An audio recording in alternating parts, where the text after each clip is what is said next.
Donc moi je m'appelle Alexis, je joue dans le groupe de skatepunk Call It a Day et je fais de la guitare dedans et voilà. Je m'appelle Ted et mon rôle dans le groupe c'est de jouer de la guitare et de chanter. Alors je m'appelle Alex, je suis chanteur et bassiste. On fait basiquement du skate-punk dans la veine de toutes les anciennes gloires, Epitaph, Fat Wreck et les projets un peu plus modernes. Je crois qu'on a commencé en 2017, on n'était que trois, il y avait que Alex, Max et moi.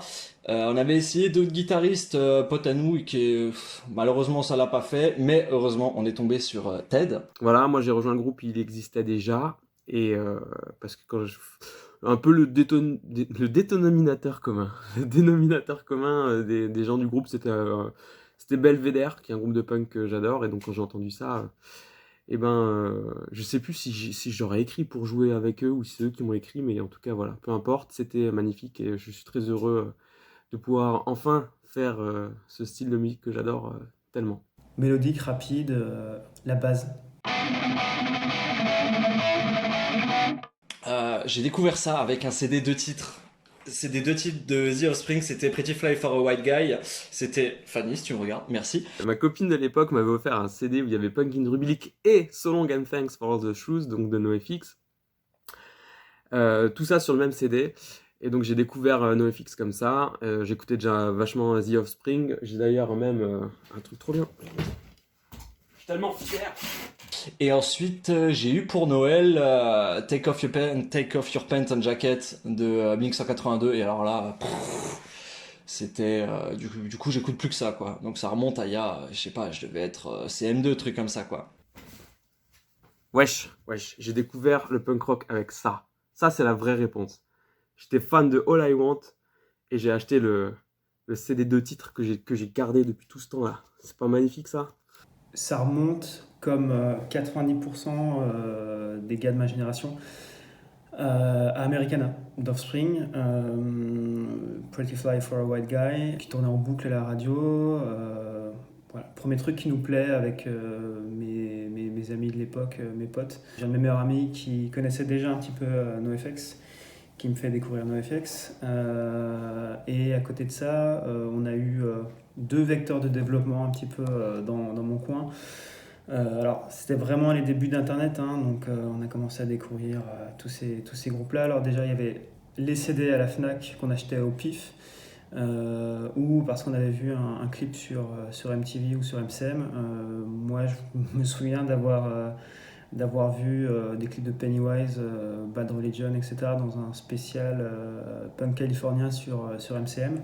Donc ça m'a fait découvrir grosso modo 2-3 nouveaux groupes. Et on avait aussi dans ma ville d'origine, avec mes meilleurs amis, on avait une station de radio, donc une émission de radio tous les mardis soirs, je crois, qui s'appelait Punk Off, avec des mecs un peu plus âgés que nous et qui balançaient pendant, je crois, 2 heures. C'était un mélange de conneries et de musique, et ils diffusaient à l'époque tous les gros classiques du genre, et ça nous a fait découvrir je pense, une vingtaine de groupes de base, dont Satanic Surfers et compagnie, donc tous les standards, Epitaph et Fat à l'époque. Euh, bah,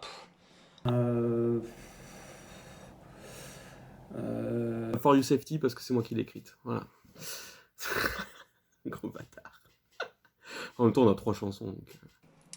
Fier, le mot il est un peu fort, mais non, globalement je suis fier de toutes les chansons. Je suis encore un peu plus fier quand même enfin fier, on va se calmer, hein. Là, les nouvelles chansons qui vont sortir, peut-être un jour, que j'ai déjà commencé à enregistrer, elles vont être bien, je pense. Non, franchement, s'il fallait que je donne une chanson guitaristiquement parlant, j'aurais dit Empty Promises. Une chanson que vous n'avez pas encore écoutée qui sera dans le prochain EP. Alexis trouve 5-6 solos, 3-4 tappings. Je fais pas qu'une guitare, quoi. Généralement, j'ai une idée en tête, je fais la batterie, je rajoute une basse parce qu'il faut une basse. Moi, je m'occupe un peu de faire des arrangements et de faire en sorte que ça ressemble à la fin à une chanson, que ce soit qu'il y ait une cohérence, qu'on dise ah bah tiens ça c'est plutôt un refrain, ça c'est plutôt un couplet, est-ce qu'il faut pas faire un pont, faut pas faire un truc. Je mets tout ce que j'ai. Je sais plus quoi faire, je suis bloqué et je donne tout à Ted et Ted le Magnifique me débloque tout. Ted essaye de créer une chanson autour de ça, avec un début, un milieu et une fin. On amène tout ça à la répète. Max prend la batterie, il tape très fort, trop fort, mais c'est ça qui est bon. Et grosso modo, moi je viens un petit peu après la bataille pour emmerder le monde, pour dire ça c'est cool, ça c'est pas cool, là ça serait bien qu'on le bouge, là il faudrait qu'on fasse un deuxième refrain, etc., pour que le chant rentre. Donc en fait, moi je suis juste là pour emmerder tout le monde. Et donc on a un fichier Guitar Pro qui est pas mal étoffé, et comme ça on arrive en répète, chacun sait à peu près ce qu'il a à jouer, le batteur sait ce qu'il a à faire. Alors Max il est libre de faire ce qu'il veut, hein. Je mets un rythme parce qu'il faut un rythme, mais lui après il rajoute tout ce qu'il veut quoi. C'était il y a suffisamment longtemps pour que je m'en souvienne pas, donc ce qui est un grand succès. Alors c'était en mars, parce que je pensais avoir eu le Covid et je sais toujours pas si je l'ai eu, mais voilà, ça n'avait rien à voir avec l'alcool ni rien. Alors moi faut savoir que j'ai une relation particulière avec l'alcool, j'aime pas vraiment ça. Dernière fois que j'ai vomi, si c'est de l'alcool, écoute, ça doit être une vieille free party dont je tairai le nom, et voilà, on n'a pas besoin d'en savoir plus, c'était de la merde. Mon meilleur souvenir de tournée de concert, alors il n'y a pas eu 25, hein, mais alors j'imagine que dans mon groupe tout le monde va dire que c'était en Slovaquie dans un tram. En vrai,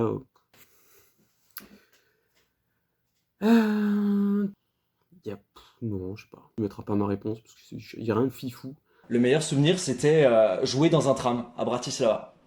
Je pourrais le dire à mon gosse un jour que j'ai joué dans un tram à Bratislava. Moi, je retiens encore plus un plan concert en Italie, à Trente, qui était un concert en extérieur, dans une sorte de ZAD qui s'opposait en fait à la construction d'une ligne de chemin de fer à grande vitesse dans les Dolomites. Alors, ça avait tout du plan un peu chelou. On est arrivé déjà un peu à la bourre, il faisait froid, il faisait nuit. Il n'y avait personne. On ne savait même pas si on était au bon endroit en fait. C'était vraiment un no man's land. On est allé dans un chemin avec de la boue, etc. Puis on a vu qu'il y avait une scène. Et on s'est dit, waouh, qu'est-ce que c'est ce truc. Et en fait, au fur et à mesure, il y a énormément de monde qui arrivait.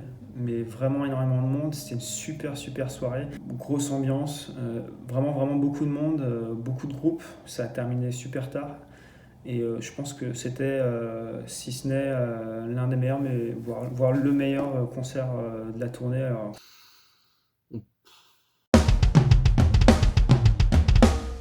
Ah, des pires? Ah, ça c'est facile. Non, mais écoute, avec Colite pour le coup, on a tourné avec les Boring et dans la même journée, on était à Vienne, on a dû ramener le camion à 7h du mat au garage en priant pour qu'ils arrivent à nous le réparer. Et en même temps, on a ramené un pote aussi à l'hôpital pour un truc assez grave, le même jour. Voilà, ça c'était un très mauvais souvenir de tournée. J'en ai pas récemment, j'en ai pas avec Colite. Par contre, j'avais un groupe avant Colite. On a fait des concerts un peu laborieux. Pas forcément de souvenirs de pire concert, mais le pire concert type, c'est celui pour lequel tu bouges, genre tu te fais 3, 4, 5 heures de route en one shot pour un seul concert. Je me souviens d'un en particulier, dans le Doubs, on est arrivé dans un bar, c'était pas possible. Personne ne savait qu'on jouait, je veux dire, je crois qu'il n'y avait même pas d'affiche. On est arrivé, personne n'est venu pour nous, il y avait des mecs, des piliers de bar qui étaient là, qui nous regardaient de loin, d'un œil un peu chelou.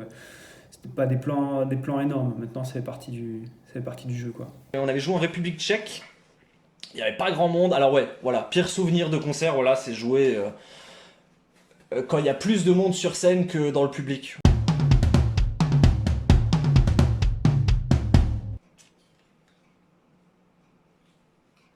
Hein?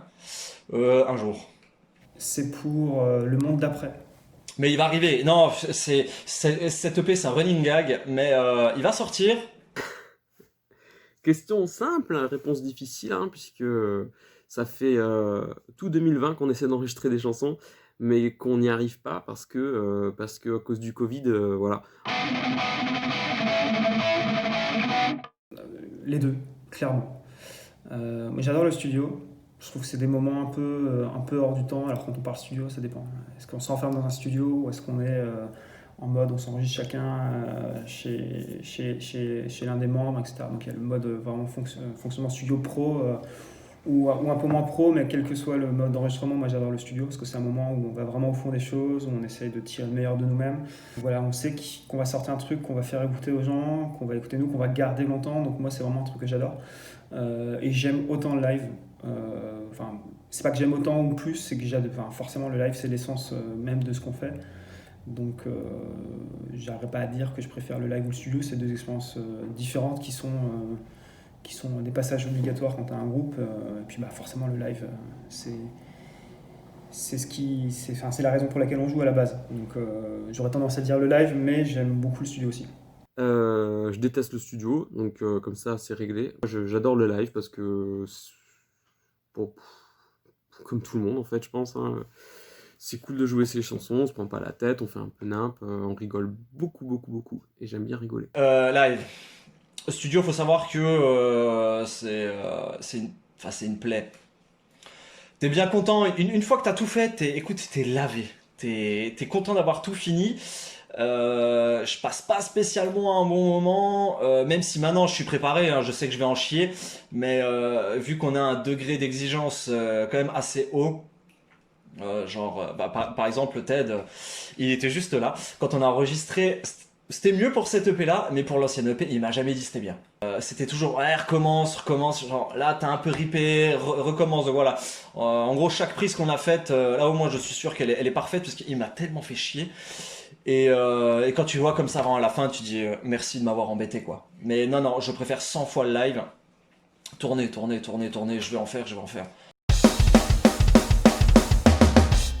Fat Break ou Epitaph, Fat Break. Fat, clairement.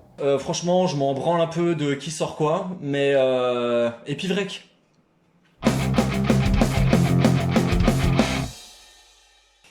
J'étais un grand fanboy de Delonge, mais non, c'est fini. Je trouve que maintenant il me fait de la peine, même si j'avais lu une interview de lui, c'était The Pursuit of Tone dans Ernie Ball, où il expliquait bah, pourquoi il est parti en couille avec les aliens et tout, il m'a un peu attendri quand même. Skiba, bah moi Skiba, j'ai rien contre lui, hein, faut le faire quand même de passer après Delonge quoi.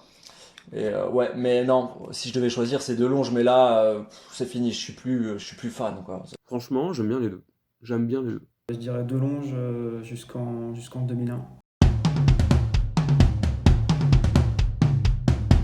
Oh putain. Bah, faut dire que là, en ce moment, je suis beaucoup plus propagandé que Mute. Le problème de Mute, c'est que j'ai trop écouté. J'ai trop écouté. Propa. Easy. Alors là, vu que tout le monde va dire Propagandhi, je vais dire Mute, parce que je les adore et que c'est des mecs super.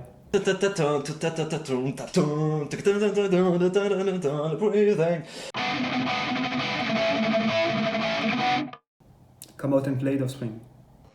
C'est pas vraiment un riff que j'aurais rêvé de composer, mais c'est surtout des guitaristes où je me dis, mais comment ils ont fait putain pour penser à tout ça quoi. Donc pas un riff spécialement, mais s'il fallait que je cite des trucs, c'était genre putain comment le mec d'Adrenalize il a pensé à tout ça quoi.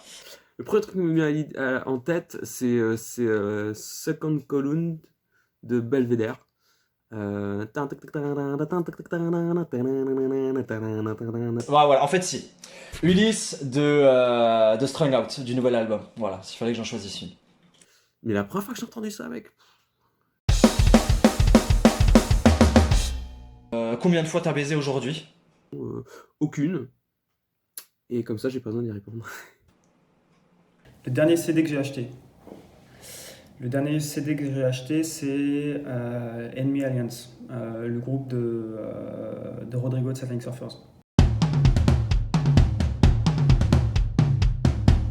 Bon, 10, hein. Vraiment, très très bonne interview. Tu t'as même pas à te déplacer, tu viens même pas, tu te fais pas chier. Vraiment, je te mets 10 pour l'investissement, tu vois. 1, 3, 1, 2. Alors ça, c'est la question que j'aurais pas voulu que tu me poses, justement.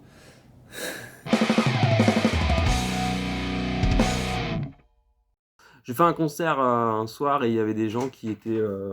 Ah, ok. Qu'est-ce qu'il y a? Attends, je coupe.